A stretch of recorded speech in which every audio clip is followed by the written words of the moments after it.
இலவசங்களுக்கு நாம் எதிரிகள் அல்ல, தாவேக்காவும் எதிரி இல்லைன்னு வச்சுங்களேன். ஆனால் அவர் என்ன நினைக்கிறாருன்னா, கையேந்தி எப்போதுமே அரசாங்கத்தை நம்பி இருக்கிற ஒரு ஆளாக தமிழ்நாட்டு மக்கள் இருக்கக்கூடாது.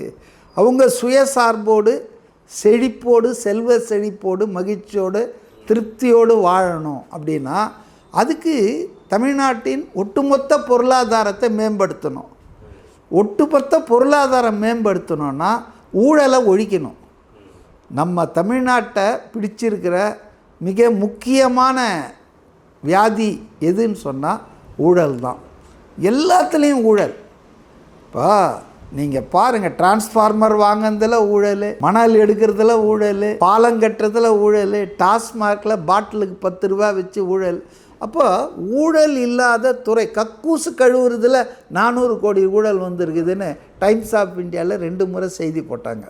அதனால் ஊழல் இல்லாத ஆட்சி நிர்வாகத்தை கொடுத்தாலே பாதி பிரச்சனை தீர்ந்துடுங்க. இப்போ உதாரணத்துக்கு கார்ப்பரேஷனில் 4000 கோடி ரூபாய் செலவு பண்ணதாக சொல்கிறாங்க, கணக்கு காட்டுறாங்க.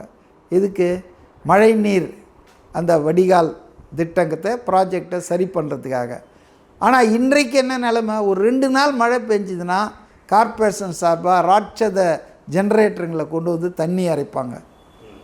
அது ஒழுங்காக நடந்திருந்தால் இன்றைக்கி இது தேவையில்லையே. அப்போ 4000 கோடி எங்கே போச்சு? 3500 கோடி யார் பாக்கெட்டுக்கும் போயிடுச்சு. அரசியல்வாதி, அதிகாரி, அமைச்சர்கள் யாரோ சாப்பிட்டாங்க. வெறும் 500 கோடி தான் வந்து இந்த ப்ராஜெக்ட்டுக்கு செலவு பண்ணியிருப்பாங்க. அதுதான் டிசைடு ரிசல்ட் வரல. அப்போது ஊழலை கட் பண்ணோம்னா, ஊழலற்ற நிர்வாகத்தை நடத்தினோம்னா நிச்சயமாக we can do wonders அப்படின்னு